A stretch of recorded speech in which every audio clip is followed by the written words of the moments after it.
esmagado, subjugado, devastado, destruído. Esse tipo de sentimento recai sobre aqueles que sofrem, obliterando a esperança e ameaçando destruí-los.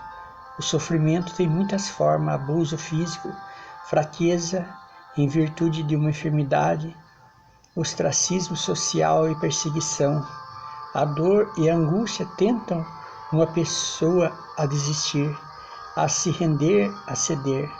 Muitos seguidores de Cristo do primeiro século estavam sofrendo, enfrentando abusos e sendo perseguidos por crerem e obedecer a Jesus.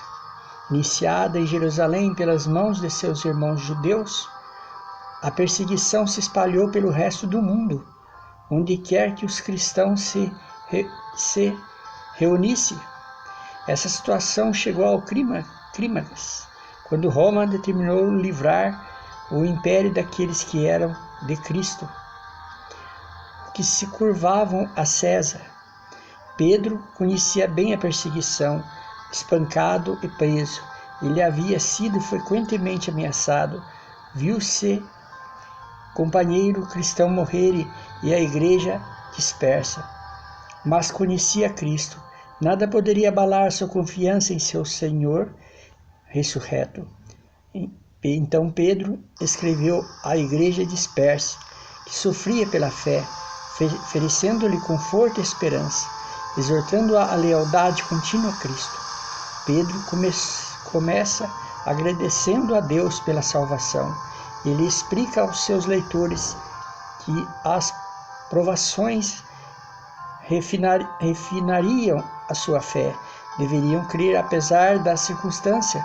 No passado, muitos creram no plano da salvação preparado por Deus. Até mesmo os antigos profetas que escreveram sobre esta, porém sem compreendê-la. Mas agora a salvação havia sido revelada em Cristo. Em resposta a uma tão grande salvação, Pedro os exorta a viver vidas santas e reverentemente temer e confiar em Deus, a ser honestos e afetuosos e a se tornar semelhante a Cristo.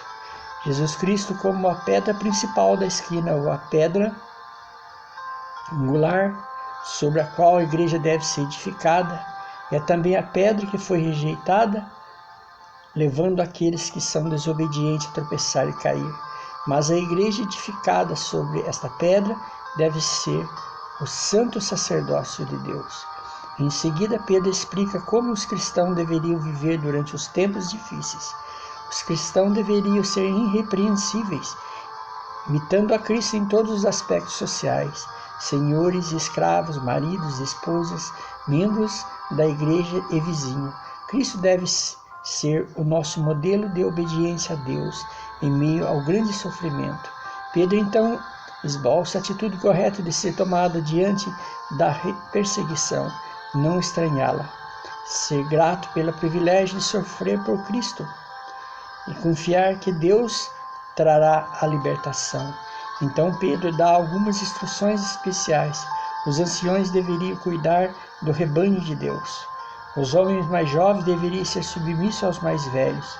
E todos deveriam confiar em Deus e resistir a Satanás. Pedro conclui apresentando Silas e enviando saudações pessoais, possivelmente da igreja de Roma e de Marcos. Quando você sofrer por fazer o que é correto, lembre-se que seguir a Cristo é um compromisso custoso. Quando perseguido por sua fé, regozije-se de ter sido considerado digno de sofrer por Cristo. Ele sofreu por nós como seus seguidores. Não devemos esperar por algo melhor. Ao ler Pedro, lembre-se de que as provações virão para refinar sua fé, e quando elas vierem, permaneça fiel a Deus.